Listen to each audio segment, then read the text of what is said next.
ఖమ్మం జిల్లా ఏన్కూరు ఎన్ఎస్పీ కాల్వపై కొందరు నిరుపేదలు గుడిసెలు నిర్మించుకొని సుమారు 20 సంవత్సరముల పైనుండి అన్ని ఆధారాలు కలిగి ఉండి జీవిస్తున్న సంగతి తెలిసిందే. ఈ మహిళలను ప్రశ్నించిన గ్రామస్తులు పాత్రికేయులను, వీడియో జర్నలిస్టు మిత్రులను మరియు స్థానికులను సైతం కొడుతూ, తిడుతూ, తప్పుడు ఫిర్యాదులు, అక్రమ కేసులు పెడుతూ స్థానికులను భయభ్రాంతులకు గురి చేస్తూ, బెదిరిస్తూ ఇష్టానుసారంగా వ్యవహరిస్తున్నారంటూ ప్రశ్నించలేని కొందరు బాధితులు మీడియా ముందు వాపోయారు. ఇదే అదునుగా చేసుకొని అధికార పార్టీ నాయకుల అండదండలతో కొందరు బడాబాబులు కొన్ని స్థలాలను ఆక్రమించి హల్చల్ చేస్తూ శ్మశాన వాటికలను, వైకుంఠధామాలను, ఎన్ఎస్పీ కాల్వలను సైతం ఆక్రమించుకొని కాల్వ కింద భూమిని సాగు చేసుకుంటున్న సంగతి విదితమే.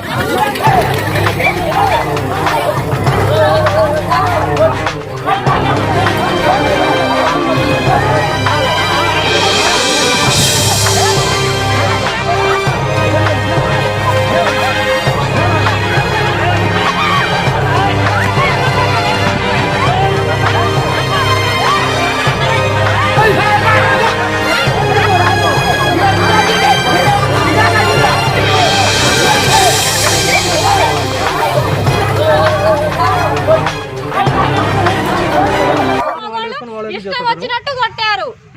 ఒక ఆడకూతురుని అలా కొట్టడం న్యాయమేనా?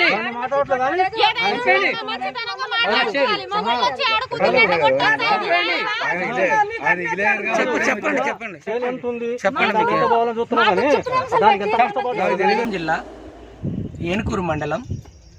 ఇక్కడ స్థానికంగా ఉంటున్న నిరుపేదలు ఎంతోమంది ఇండ్లు లేక అద్దెళ్లలోనే 2-3 కుటుంబాలు జీవితాలు గడుపుతూ ఈరోజు ఎన్ఎస్పీకి సంబంధించిన కాస్త స్థలాలు ఉన్నాయి. కొంతమంది గత 10-20 సంవత్సరాల నుంచి ఉంటున్నారు. మాకు కూడా కుసింత చోటు కల్పించండి అంటూ ఇక్కడ రేకులు వేసుకోవటం, చిన్న చిన్న గుడిసెలు వేసుకోవటం, డేరాలు కట్టుకోవటం జరిగింది. దీని మీద వాళ్ళకి ఏం కావాలి, వాళ్ళకి జరిగిన సమస్య ఏంటి, వాళ్ళు ఏం కోరుకుంటున్నారో వారి మాటల్లోనే ఉంది. అమ్మ చూడండి అమ్మ, ఈరోజు ఇప్పుడు మీరు ఎన్ఎస్పీ కాలువ మీద రేకులు గుడిసెలు వేసుకుంటూ మాకు కూడా కొంచెం చోటు కల్పించండి అని కోరుకుంటున్నారు. మీరు ఈ గుడిసెలు వేసుకుంటే ఏమైంది, మీకు ఏం కావాలి, మీకు ఏం గారు మీకు దయచేసి నమస్కరించి చెబుతున్నాం. మీకు గెలిపించినాం, మాకు ఇల్లు లేవు ఉండటానికి, మేము దొరకోళ్ళం. ఎక్కడ చూసినా ఏడబోయినా మీకు లేదు, ఏడ మీకు కలగట్లేదు అంటున్నారు. మేము కాలువ కట్టేమ్మటి గుడిసెలు వేసుకొని అయినా బతుకుదామని మేము చోట్లు ఆపుకోవడానికి వచ్చినాం.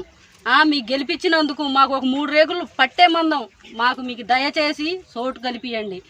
మా ఉసురు పోసుకొని అట్టే పోతారు, ఇక రారు మీరు ముందుకి. మా పేదవాళ్ళు ఉసురు పోసుకొని మీరు అట్టే నాశనం అయిపోవాలి అనుకుంటే మాకు తురకోళ్ళకి వెళ్ళి ఒకసారి చూడండి. ఎవరో కమ్మూరికి వెళ్ళి, ఎస్టీ వాళ్ళకి వెళ్ళి చూడటం గొప్పతనం కాదండి. మా తురకోళ్ళు ఉన్నా లేకపోయినా పిరికెడు బూదిని ఏడా మూలక పండుకుంటున్నాం. ఏ రోజైనా మీకు ఎదిరించి మాట్లాడినామా మేము? అదే విధంగా ఏన్కూరు మండలానికి చెందిన మరో బాధితురాలు మౌలాంబి, ఇక్కడ ఆమెకి ఏం కావాలి ఏంటనేది వారి మాటలోనే. చెప్పమ్మా. నమస్తే కేసీఆర్ గారు. పెద్దగా చెప్పాలి. నమస్తే కేసీఆర్ గారు. నాకు మీరు బెడ్రూమ్లు ఇస్తాం, డబుల్ బెడ్రూమ్లు ఇస్తాం, అది ఇస్తాం, ఇది ఇస్తామని మాటలు చెప్పారు. 3 ఎకరాలు ఇస్తాం, అది ఇది అన్నారు. ఏది చేయట్లేదు, చేసేవాళ్ళే చేస్తున్నారు. మీరు మాకైతే ఏ న్యాయం చేయాలి. మిమ్మల్ని గెలిపించినందుకోసం మాకు ఈ శిక్ష.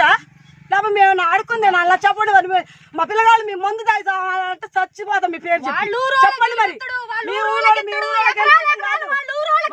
చూడాలా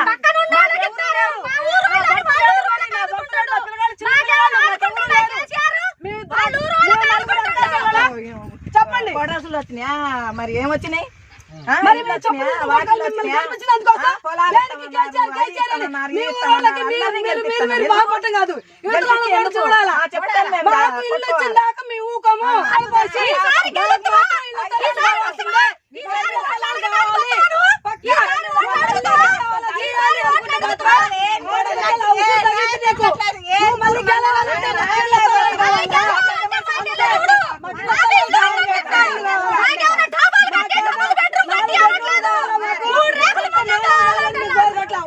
ఒక గుడిసె చాలు మాకు. 3 రేకులు వేసుకొని మా స్థలాలు మేము ఉంటున్నాం అనిపించుకునేటట్టు ఉంటే చాలు మాకు.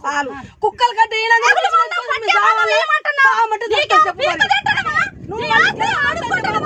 మాకు ఇల్లు చూపించాలా, మాకు స్థలాలు చూపించాలా. అది గొప్పతనం.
అంటున్నాం మేము. అమ్మండి ఖమ్మం జిల్లా ఏనుకూరు మండలం. ఇది పెద్ద మండలం. ఇక్కడ ముస్లిం ఇల్లు ఒక 100 వరకు ఉంటాయి. కానీ ఇక్కడ కూటికి అంటే రోజు చేసుకొని పని చేసుకొని తినే వాళ్ళు చాలా మంది ఉన్నారు. ఇక్కడ ఉన్న ఎవ్వరికి ఇల్లు లేవు. ఉండటానికి గజం చోటు లేక చాలా ఇబ్బంది పడుతున్నాం. గత 30-40 సంవత్సరాల నుంచి ఇక్కడ ఉన్న వాళ్ళందరూ అద్దెళ్ళల్లో ఉంటూ అద్దె కట్టుకోలేక చాలా ఇబ్బంది పడుతున్నారు. కేసీఆర్ గారు డబుల్ బెడ్రూమ్లు అంటూ ఆయన ప్రభుత్వం రాకముందు ప్రకటనలు చేశారు. ఆయన ప్రభుత్వం వచ్చిన తర్వాత వైరా నియోజకవర్గంలో ఒక్క డబుల్ బెడ్రూమ్ శాంక్షన్ అవ్వలేదు. ఏనుకూరు మండలం ఇంత పెద్ద మండలంలో ఇప్పటి వరకు ఒక డబుల్ బెడ్రూమ్ ఫ్లాట్ శాంక్షన్ కాకపోవడం సిగ్గుచేటుగా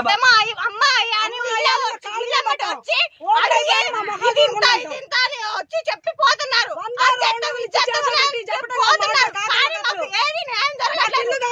న్యాయం జరగాలి. మా ముస్లింలకే ఎందుకు న్యాయం జరగట్లేదని గట్టిగా వాదిస్తున్నాం మేము.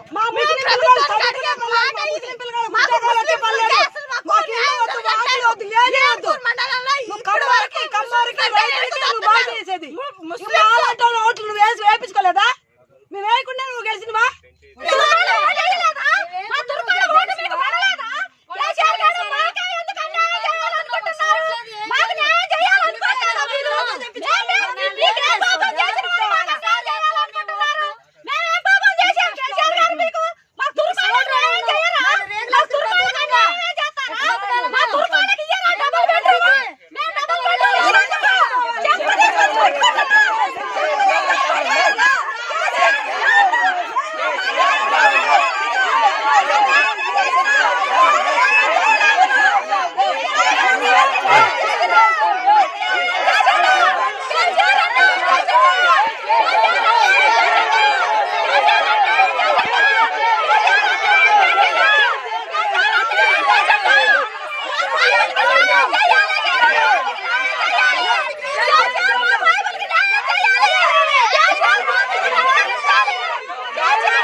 ఒక ఫోటో చేయాలంటే ఫోటో ఆల్రెడీ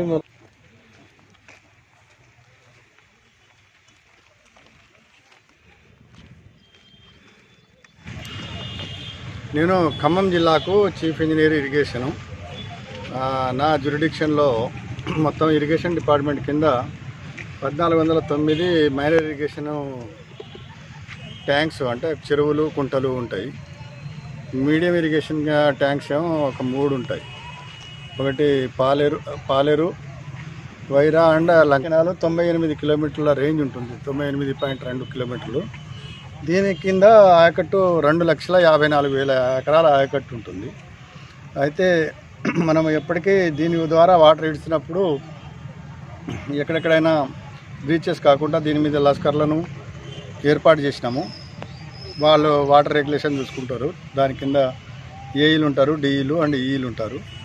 వాళ్ళు ఎప్పుడైనా వాటర్ రెగ్యులేషన్ చూస్తారు. కానీ ల్యాండ్ ఎక్కడ ఎంక్రోచ్ ఏమవుతుందన్నది మేము ఇంత లెంతీ ఏరియాలో మేము అంతా చూడలేకపోతాము. ఏమన్నా ఇటువంటి ల్యాండ్ ఎంక్రోచెస్ కానీ కెనాల్ బ్రీచింగ్ కానీ లేకపోతే ఈ ల్యాండ్ స్పాయిల్ బ్యాంక్స్ ఏమైనా తీసుకొని పోవడం కానీ జరిగితే మాత్రం మా నోటీస్కి తప్పకుండా తీసుకొని రావడం మీద మేము ఎఫ్ఐఆర్ బుక్ చేసేసి చట్టరీత్యా ఏదైతే శిక్ష అమలు చేయడానికి మేము వాటికి సిఫారసు చేయడం జరుగుతుంది. కాబట్టి ఇప్పుడు నేను ఇక్కడ వచ్చిన భాగం ఏంటంటే ఇక్కడ ఈ ఏనుకూరు దగ్గర రైట్ సైడ్ లెఫ్ట్ సైడ్లో కొంత మా సాయిల్ బ్యాంక్స్ ఉన్నాయి. ఆ సాయిల్ బ్యాంక్స్ను తీసుకుపోవడం జరిగింది. ప్లస్ కొంత అక్కడక్కడ ఎంక్రోచ్మెంట్స్ కూడా అక్కడక్కడ జరిగినట్టు చూశాను నేను ప్రత్యేకంగా. ఇక్కడ ఆర్డీఓ గారితో కూడా ఇన్స్పెక్షన్ చేయడం, ఏసీపీ గారితో కూడా ఇన్స్పెక్షన్ చేయడం జరిగింది. కాబట్టి అటువంటి ఏమైనా ఇన్సిడెంట్లు జరిగితే మాత్రం మా నోటీస్ తప్పకుండా తీసుకొని నా నోటీస్కి వచ్చిన వాటికి మాత్రం తప్పకుండా. సార్ ఇప్పుడు బడాబాబులు ఎక్కువగా దీన్ని ఆక్రమించుకొని ఎక్కడెక్కడ ఫినిషింగ్ చేసి కన్స్ట్రక్షన్ కూడా చేశారు. ఇటువంటి వాళ్ళకి మీరు ఇచ్చే సలహాలు సూచనలు ఏంటి? వాళ్ళపై మీరు ఎటువంటి చర్యలు తీసుకుంటారు? అటువంటి వాళ్ళకి సలహాలు ఇవ్వకూడదు. అంటే మీరు వాళ్ళకి ఎటువంటి సూచనలు ఇస్తారు? సూచనలే. ఎందుకంటే మాకు తెలిసి అయితే అటువంటి కార్యక్రమాలు జరగట్లేదు. తెలియకుండా జరిగితే మేము దానికి వ్యతిరేకంగా అటువంటి వారి పేరు మీద ఎఫ్ఐఆర్ బుక్ చేయడం జరుగుతుంది. బడాబాబులైనా చిన్నబాబులైనా ఎవరైనా ప్రజల ముందు అందరూ సమానులే. కాబట్టి వాళ్ళందరికీ ఒకటే న్యాయం, చట్ట ప్రకారం న్యాయం ఒకటే ఉంటుంది కాబట్టి మళ్ళీ గతంలో నుంచి నిర్మించే కూడా మీ సిబ్బందికి తెలిసింది సార్, వాళ్ళు వీళ్ళ మీద ఏమి చర్యలు తీసుకొని మీ దృష్టికి తీసుకురాలేదా మీ కింది స్థాయి అధికారులు? ఇప్పుడు తీసుకొచ్చిండ్రు కాబట్టి అటువంటి వారి మీద 18 మంది మీద కేసు బుక్ చేసినాం. Okay sir. ఇప్పటివరకు సోఫార్ అంతకుముందు నేను రాకముందు ఎంతమంది మీద జరిగిందో నేను ఇంకా రికార్డు చూడలేదు. బట్ నేను ఇక్కడ వచ్చిన తర్వాత మాత్రం అటువంటి వారి మీద 18 మంది మీద పీడీ యాక్ట్ కింద కూడా కేసు బుక్ చేసినాం. కేసు నడుస్తుంది. దాని హియరింగ్ ఎప్పుడు వస్తుందో అప్పుడు మేము దాని రిజల్ట్ చూస్తాం. తక్షణం ఇప్పుడు తొలగించాలని మీరు సలహా ఇస్తున్నారా, సూచనలు ఇస్తున్నారా, లేదు వీళ్ళపై చర్యలు తీసుకొని? మా ల్యాండ్ బ్యాంకు ఉన్నంత వరకు మేము ప్రొటెక్ట్ చేయడానికే ముందు ప్రాధాన్యత వహిస్తాము. ప్రొటెక్ట్ చేసి అటువంటి వారి మీద ఎవరు ఉన్నా కూడా చట్టరీత్యా వాళ్ళకు ఎఫ్ఐఆర్ బుక్ చేయడానికి మేము వెనకాడం. తెలిసి జరిగిందంటారు ఇదంతా? ఇంతకాలం నుంచి సుమారు ఇది 4-5 నెలల నుంచి జరగట్లేదు సార్, 20 సంవత్సరాల నుంచి జరుగుతుంది. ఈ 20 సంవత్సరాల నుంచి జరుగుతుంది. మ్యాక్సిమం తెలియకుండానే జరుగుతుంది. ఒకళ్ళిద్దరికి తెలిసినా కూడా అరే ఇప్పుడు నేను ఒక్కని చెప్తే ఏమవుతుందనే ఒక భావం రావచ్చు. అది నేను చెప్పకూడదు, కానీ అట్లా లోకల్గా ఇన్ఫ్లుయెన్స్ ఏమైనా ఉంటే నేను చెప్పలేను దాని విషయంలో. బట్ తెలియకుండానే ఎక్కువ మ్యాక్సిమం జరుగుతుంది. తెలిసి ఎవరు జరగరు. ఇప్పుడు రీఆర్గనైజేషన్ అయిన మూలంగా ఇక్కడ ఎప్పటికీ ఒకే ప్లేస్లో ఒకే ఎంప్లాయీ ఉంటాడు కదా, ఆయనకు తెలిసి ఉండొచ్చు. ఇప్పుడు వచ్చే ఎంప్లాయీకి తెలియదు. ఇల్లు, వాటర్ పన్నులు, ఇంటి పన్నులు కూడా ఉన్నాయి సార్. ఇప్పుడు వీటి మీద ఎన్ఎస్పీలో నిర్మించుకున్న వాళ్ళని కూడా నిర్దాక్షిణ్యంగా మీరు తీసేయడానికి సిద్ధంగా ఉన్నారా? ఎందుకంటే అది ఇప్పుడు ఏదైనా కరెంటు కనెక్షన్ ఇచ్చినప్పుడు కానీ లేకపోతే వాళ్ళకు నల్లా కనెక్షన్ ఇచ్చినప్పుడు అక్కడ పేరెంట్ డిపార్ట్మెంట్ యొక్క పర్మిషన్ తీసుకోవాలి. పేరెంట్ నో అబ్జెక్షన్ సర్టిఫికేట్ తీసుకోవాలి. ఎన్ఓసి అని అంటారు దాన్ని.